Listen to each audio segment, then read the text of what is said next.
Unboxing tayo ngayon. Unboxing po ng ating ano kaya ang nasa loob ng box na ito. Yan, katatargo ko ng katatargo. 2 araw na po siya dito sa bahay. Ngayon ko lang po siya i-open. Atrasado na rin po yung dating ng rider kasi nagkasakit daw po yung rider bago pa siya dumating. Naging 4 days tuloy siya sa loob ng box bago ko siya na-open. Dahil nga po kakatago kay tatay. Makikita kasi niya na naka-order na pala ako ng gusto ko. Kasi sabi niya, gumaling lang daw ako at bibili daw niya ako ng gusto ko na to. Ay hindi ako nakatiis dahil wala akong ginagawa dito sa bahay. Pahinga. Ayun, nanonood ng mga live selling. Nakakita ko nitong sa seller nito. Nakakita ko. Kaya nag-order na agad ako. Kasi baka maunahan ako at wala na ako mabili. Kaya inunahan ko si tatay. Hindi ko lang alam kung ako ay babayaran pa niya kasi hindi na ako nakatiis buksan kasi nga pa-4 na araw na to dito sa loob ng box. Kaya ngayon napilitan ako magbukas kahit nandyan siya. Binuksan ko na siya. Nakita niya tuloy na naka-order na pala ako. Sabi niya, hindi na daw niya ako bibili kasi naka-order na pala ako. Sabi ko, bayaran mo yan. Wala pa bayad dyan. Kaya naman, nakita niya na nag-order na pala ako. Sabi niya, yan, magaling ka na. Meron ka na palang yan. Meron ka na palang Mirio. Ayun. Nabisto tuloy ako. Ayaw kasi niya umalis. Kaya, hindi na ako nakatiis na hindi buksan. Nakita tuloy niya yung laman ng box na to. Ngayon, may pa-pre ulit si seller. Ang seller pala natin ay si Pinch Pot. Yung ating suki sa mga gymno. Ayan. Ayun, umpisa natin ang pagbukas sa ating gustong-gusto na Asterias na Mirio. Ayan, may Mirio na po tayo. Nakakuha tayo ng 3 Mirio at may free pa pong isang gymno variegated. Ayan. Pasensya na po at medyo ano pa po yung ating boses. Ayan, maganda naman siya. Maganda naman yung nabili natin. Ayan, 5 ribs po yung isa. Ayan, medyo malaki na sila. Parang hindi siya bali sa small pot lang Tingnan natin kung makasya sila sa small pot. Ayan. Ito po yung pangalawa. 4 ribs naman po siya. Ayan. 4 lang siya, sabi ni tatay. Para daw siyang balingbing. Ayan, si tatay, hindi pa ako tapos mag-vlog. Kinukuha na agad yung aking mga kalat. Isroli, ayan, ang aking tagaligpit. Hindi pa ako natatapos. Tinatanggal na agad niya yung mga kalat ko. Ganyan po siya. Ayaw niya nang nagkakalat ako dito sa bahay. Lagi niya ako inuunahan sa mga kalat ko. Lagi nakabantay sa kalat ko yan. Ayun, masaya na ang inyong plantita dahil meron ng Mirio. Ayan, magaling na daw ako kasi sabi ni tatay, ayan, magaling ka na, meron ka na pala niyan, di na kita bibili. Magaling ka na, meron ka ng Mirio. Yung pala gamot, Mirio pala yung gamot. Ayan, sa mga nagkakasakit na plantita, alam niyo na kung ano yung gamot. Kaya naman, mag-order na kayo ng gusto nyo. Yan, natapad na yung isa sa ating mga wishlist. Pasensya na po, ang wishlist ko po ay bucket wishlist. Kaya po hindi matapos-tapos yung ating mga wishlist na yan. Lagi nang merong wishlist na hindi matapos-tapos. Open na rin natin itong ating isang tray na seller. Isa po siyang variegated gymno. Yun. Maganda naman ang free niya kasi malaki. Kaya lang, sobrang dry na niya. Ayan, makarecover pa kaya ito. Mabuhay ko pa kaya ito. Kasi ba ano na siya, tuyong-tuyo. Ayan o, tuyong-tuyo siya. Kitang-kita yung mga hiwa-hiwa ng ano niya, sobrang tuyo na. Siguro naman mabubuhay pa yan. Siguro diligan ko na agad siya kinabukasan pagka naitanim ko.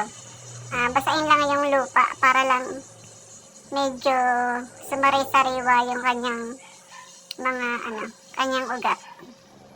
At yung kanyang katawan para makakuha ng tubig kasi naiga na yung tubig ng gymno. Pero ito okay lang to. Yan, kahit pa tatlong araw sila bago siguro diligan, okay lang. Kasi malaki naman yung katawan niya at siguradong matubig sila kasi malaki niya. Pero parang dry na din yung ugat niya. Lalo na naman tong isang to, matuyo na siya. Ito ang didiligan ko kinabukasan pag naitanim ko na. Kahit bagong tanim lang yan, didiligan natin yan. Babasahin lang naman natin yung lupa niya. Ayan. Nabuksan na natin yung ating box. At napasabay itong isang ito. Hindi ko alam kung ano tong na-order ko na to. Napasabay lang sa ating pag-deliver ng ating Asterias Mirio. Ayan. yun pala yun. Nakalimutan ko na to in-order ko. Meron pala akong order nito. At hindi ko rin siya alam gamitin.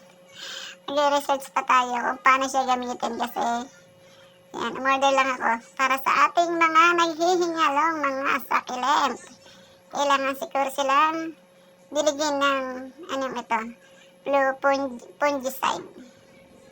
Sana ayan, sana mabuhay ulit yung mga mamatay na nating naghihingalo ng mga succulent. Mag-research pa ako kung paano ito gamitin. Blue fungicide.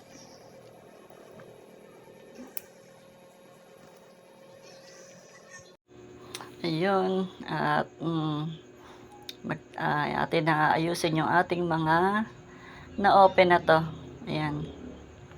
Ayan, masaya na ulit ang inyong plantita dahil meron ng bagong Mirio. Ayun.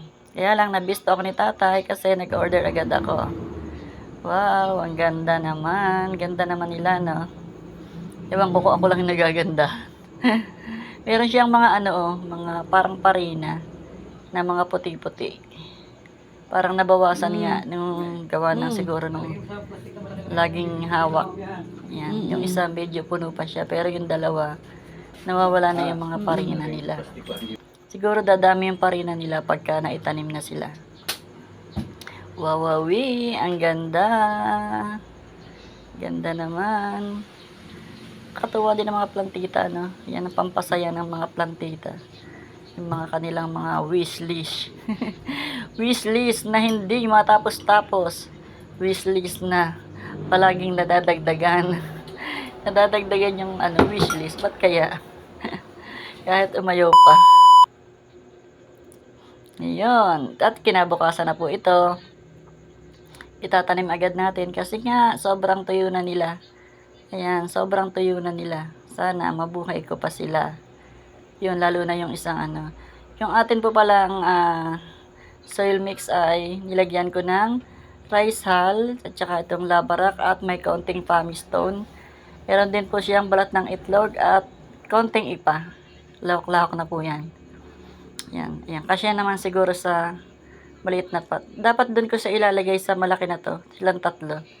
Kaya lang, nag-decide ako na dito na lang sa maliit na pot na itatanim. Yun, nilagyan ko muna ng malaking at nilagyan na din po natin ng cinnamon powder. Yan. Nakikigaya lang ako na ilalagay. Sabi nila, para daw hindi puntahan ng langgam pag may cinnamon powder. Kaya naman, alam niyo naman ako, gaya-gaya. Nilagyan ko na din ng cinnamon powder. At nilagyan ko na din sila ng osmocot. Kahit bagong tanim lang sila.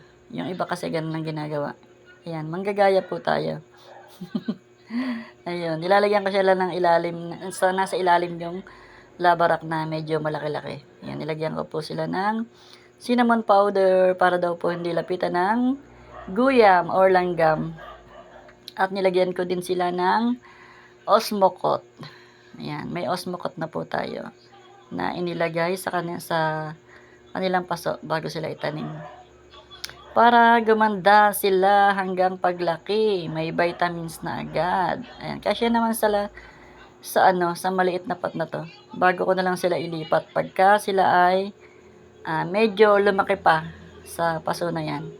Para lang pag konti daw kasi yung lupa ng mga cactus, mas mabilis silang mabuhay at magkaugat. Kasi nga hindi sila mabababad. Hindi mabababad yung ugat nila dahil maliit lang yung paso nila at kakonti lang yung pinaka lupa nila. Yun. Ayan, okay lang naman siya dyan, no? Kasyang-kasya lang. Nakaisa na tayo. Pangalawa natin. Ayan, nilagay na natin dyan sa isang pot. At tamang-tama lang yung laki nila. Yung kanilang sukat para sa paso natin na maliliit.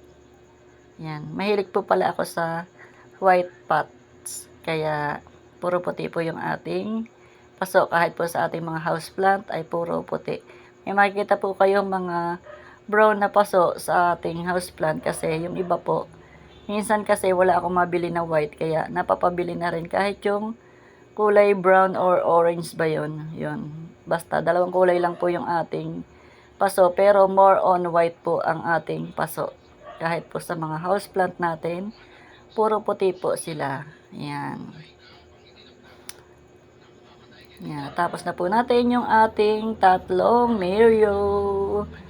Sunod na po natin yung nag-iisang free ni seller, yung ating variegated gymno na tuyong-tuyo na. Kailangan na po niya ng tubig. Paiinamin ko na sila ng tubig bukas pagka ng umaga. Babasain ko po agad yung ating lupa.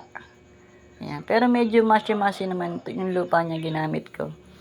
Ganun daw ang gusto ng mga astro. Yung medyo basa-basa yung lupa. Kaya yan ang ginamit ko. Medyo basa-basa. Ayan. Yung astro okay lang yan na hindi mo nadiligin kasi malaki naman yung katawan nila at siguradong matubig ang katawan. Hindi katulad nito para siyang natuyo, kulang sa vitamins. Tuyong-tuyo na ang kanyang katawan. Kaya kailangan niya ng tubig. Ayan, natapos na po natin ang ating 4 na itinanim. Ayan, ang ganda nila. Diba? Ganda-ganda naman. See you on my next vlog. Bye!